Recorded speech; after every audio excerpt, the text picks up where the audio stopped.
Dr. Quinn stepped into the room, shutting the door quietly behind her. She was wearing one of her navy blue, immaculate suits with a plain, snow-white blouse showing in the V of the neck. "I'm sorry to bother you, Miss Greenwood, and especially at this time of night, but I thought you might be able to help us out about Joan."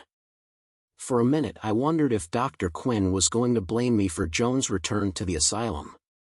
I still wasn't sure how much Joan knew, after our trip to the emergency ward, but a few days later she had come back to live in Belsize, retaining, however, the freest of town privileges. "I'll do what I can," I told Dr. Quinn.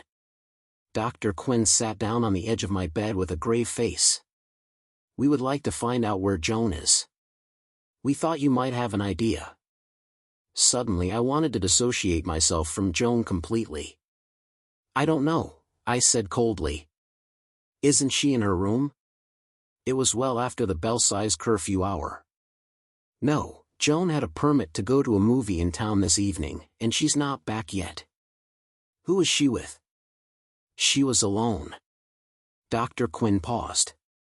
"Have you any idea where she might be likely to spend the night?" "Surely she'll be back. Something must have held her up." But I didn't see what could have held Joan up in tame night Boston. Dr. Quinn shook her head. "The last trolley went by an hour ago. Maybe she'll come back by taxi." Dr. Quinn sighed. "Have you tried the Kennedy girl?" I went on. "Where Joan used to live." Dr. Quinn nodded. "Her family?" "Oh, she'd never go there, but we've tried them, too." Dr. Quinn lingered a minute, as if she could sniff out some clue. "In the still room." Then she said, "Well, we'll do what we can," and left. I turned out the light and tried to drop back to sleep, but Joan's face floated before me, bodiless and smiling, like the face of the Cheshire Cat. I even thought I heard her voice, rustling and hushing through the dark, but then I realized it was only the night wind in the asylum trees. Another tap woke me in the frost-gray dawn. This time I opened the door myself. Facing me was Dr. Quinn. She stood at attention, like a frail drill sergeant, but her outlines seemed curiously smudged. "I thought you should know," Dr. Quinn said. "Joan has been found." Dr. Quinn's use of the passive slowed my blood. "Where?"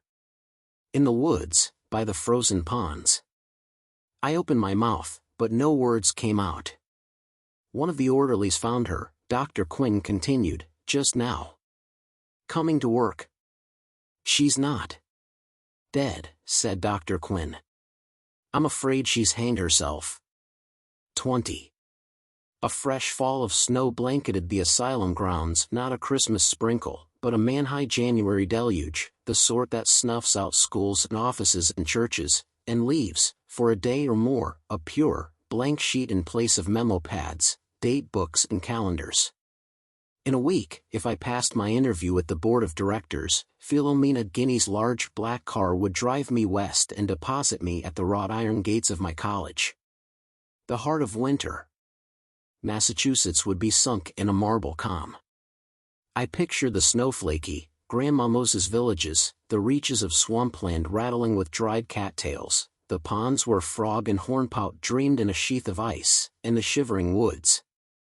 But under the deceptively clean and level slate the topography was the same, and instead of San Francisco or Europe or Mars I would be learning the old landscape, brook and hill and tree. In one way it seemed a small thing, starting, after a 6 months lapse, where I had so vehemently left off. Everybody would know about me, of course. Dr. Nolan had said, quite bluntly, that a lot of people would treat me gingerly, or even avoid me, like a leper with a warning bell. My mother's face floated to mind, a pale, reproachful moon, at her last and first visit to the asylum since my 20th birthday. A daughter in an asylum. I had done that to her. Still, she had obviously decided to forgive me.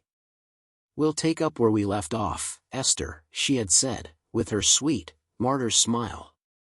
"Well, act as if all this were a bad dream." A bad dream. To the person in the bell jar, blank and stopped as a dead baby. The world itself is the bad dream. A bad dream. I remembered everything. I remembered the cadavers and Doreen and the story of the fig tree and Marco's diamond and the sailor on the common and Dr. Gordon's wall-eyed nurse and the broken thermometers and the Negro with his 2 kinds of beans and the 20 pounds I gained on insulin and the rock that bulged between sky and sea like a gray skull. Maybe forgetfulness, like a kind of snow, should numb and cover them. But they were part of me. They were my landscape. A man to see you. The smiling, snow-capped nurse poked her head in through the door, and for a confused second I thought I really was back in college and this spruce white furniture, this white view over trees and hills, an improvement on my old room's nicked chairs and desk and outlook over the bald quad. A man to see you, the girl on watch had said, on the dormitory phone. What was there about us, in Belle's eyes, so different from the girls playing bridge and gossiping and studying in the college to which I would return? Those girls, too, sat under bell jars of a sort. "Come in," I called, and Buddy Willard, khaki cap in hand, stepped into the room. "Well, Buddy," I said. "Well, Esther." We stood there, looking at each other. I waited for a touch of emotion. The faintest glow. Nothing. Nothing but a great, amiable boredom. Buddy's khaki-jacketed shape seemed small and unrelated to me as the brown posts he had stood against that day a year ago, at the bottom of the ski run. "How did you get here?" I asked finally. "Mother's car." "In all this snow?" "Well," Buddy grinned, "I'm stuck outside in a drift. The hill was too much for me. Is there any place I can borrow a shovel?" "We can get a shovel from one of the groundsmen."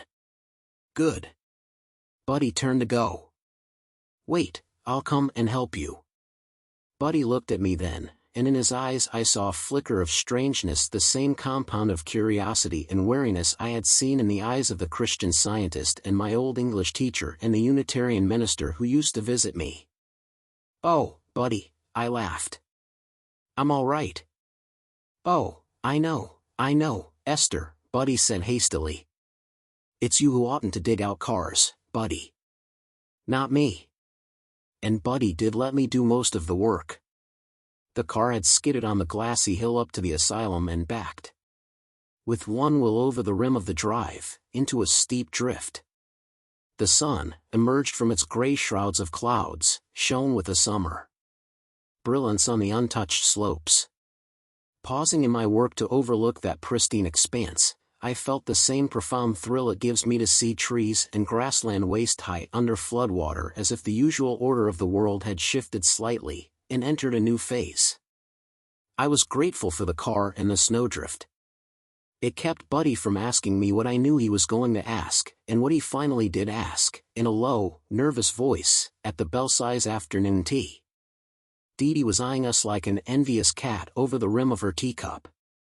After Joan's death, Dee had been moved to Weimar for a while, but now she was among us once more. "I've been wondering." Buddy set his cup in the saucer with an awkward clatter.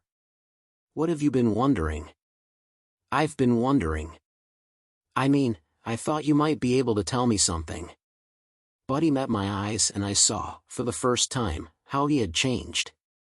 Instead of the old, sure smile that flashed uneasily and frequently as a photographer's bulb, his face was grave, even tentative, the face of a man who often does not get what he wants. "I'll tell you if I can, Buddy. Do you think there's something in me that drives women crazy?" I couldn't help myself. I burst out laughing, maybe because of the seriousness of Buddy's face and the common meaning of the word crazy in a sentence like that. "I mean," Buddy pushed on, "I dated Joan, and then you, and first you went, and then Joan." With one finger I nudged a cake crumb into a drop of wet, brown tea. "Of course you didn't do it," I heard Dr. Nolan say. I had come to her about Joan, and it was the only time I remember her sounding angry. "Nobody did it. She did it." And then Dr. Nolan told me how the best of psychiatrists have suicides among their patients, and how they, if anybody, should be held responsible, but how they, on the contrary, do not hold themselves responsible. You had nothing to do with US, buddy. You're sure? Absolutely. Well, Buddy breathed. I'm glad of that. And he drained his tea like a tonic medicine. I hear you're leaving us. I fell into step beside Valerie in the little, nurse-supervised group. Only if the doctors say yes. I have my interview tomorrow. The packed snow creaked underfoot, and everywhere I could hear a musical trickle and drip as the noon sun thawed icicles and snow crusts that would glaze again before nightfall. The shadows of the massed black pines were lavender in that bright light, and I walked with Valerie a while, down the familiar labyrinth of shoveled asylum paths. Doctors and nurses and patients passing on adjoining paths seemed to be moving on casters, cut off at the waist by the piled snow. Interviews. Valerie snorted. They're nothing. If they're going to let you out, they let you out. I hope so. In front of Kaplan I said goodbye to Valerie's calm, snow-maiden face behind which so little, bad or good, could happen, and walked on alone, my breath coming in white puffs even in that sun-filled air. Valerie's last, cheerful cry had been so long. Be seeing you. Not if I know it, I thought. But I wasn't sure. I wasn't sure at all. How did I know that someday at college, in Europe, somewhere, anywhere the bell jar, with its stifling distortions, wouldn't descend again? And hadn't Buddy said, as if to revenge himself for my digging out the car and his having to stand by, I wonder who you'll marry now, Esther. What? I'd said, shoveling snow up onto a mound and blinking against the stinging back shower of loose flakes. I wonder who you'll marry now, Esther. Now you've been, and Buddy's gesture encompassed the hill, the pines, and the severe, snow-gabled bidlings breaking up the rolling landscape, here. And of course I didn't know who would marry me now that I'd been where I had been. I didn't know at all. I have a bill here, Erwin. I spoke quietly into the mouthpiece of the asylum pay phone in the main hall of the administration building. At first I suspected the operator, at her switchboard, might be listening, but she just went on plugging and unplugging her little tubes without batting an eye. Yes, Erwin said. It's a bill for $20 for emergency attention on a certain date in December and a checkup a week thereafter. Yes, Erwin said. The hospital says they are sending me the bill because there was no answer to the bill they sent to you. All right, I'm writing a check now. I'm writing them a blank check. Erwin's voice altered subtly. When am I going to see you? Do you really want to know? Very much. Never, I said, and hung up with a resolute click. I wondered, briefly, if Erwin would send his check to the hospital after that, and then I thought, of course he will, he's a mathematics professor, he won't want to leave any loose ends. I felt unaccountably weak-kneed and relieved. Erwin's voice had meant nothing to me. This was the first time, since our first and last meeting, that I had spoken with him, and, I was reasonably sure, it would be the last. Erwin had absolutely no way of getting in touch with me, except by going to Nurse Kennedy's flat, and after Joan's death Nurse Kennedy had moved somewhere else and left no trace. I was perfectly free. Joan's parents invited me to the funeral. I had been, Mrs. Gilling said, one of Joan's best friends. You don't have to go, you know, Dr. Nolan told me. You can always write and say I said it would be better not to. I'll go, I said, and I did go, and all during the simple funeral service I wondered what I thought I was burying. At the altar the coffin loomed in its snow pallor of flowers, the black shadow of something that wasn't there. The faces in the pews around me were waxen with candlelight, and pine boughs, left over from Christmas, sent up a sepulchral incense in the cold air. Beside me, Jody's cheeks bloomed like good apples, and here and there in the little congregation I recognized other faces of other girls from college and my hometown who had known Joan. Dee Dee and Nurse Kennedy bent their kerchiefed heads in a front pew. Then, behind the coffin and the flowers and the face of the minister and the faces of the mourners, I saw the rolling lawns of our town cemetery, knee-deep in snow now, with the tombstones rising out of it like smokeless chimneys. There would be a black, 6-foot-deep gap hacked in the hard ground. That shadow would marry this shadow, and the peculiar, yellowish soil of our locality sealed the wound in the whiteness, and yet another snowfall erased the traces of newness in Joan's grave. I took a deep breath and listened to the old brag of my heart. I am.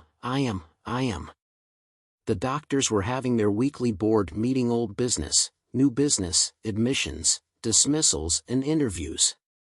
Leafing blindly through a tatty National Geographic in the asylum library, I waited my turn. Patients, with accompanying nurses, made their rounds of the stocked shelves, conversing in low tones, with the asylum librarian, an alumna of the asylum herself. Glancing at her myopic, spinsterish, effaced, I wondered how she knew she had graduated at all, and, unlike her clients, was whole and well. "Don't be scared," Dr. Nolan had said. "I'll be there, and the rest of the doctors you know, and some visitors, and Dr. Vining, the head of all the doctors, will ask you a few questions, and then you can go." But in spite of Dr. Nolan's reassurances, I was scared to death.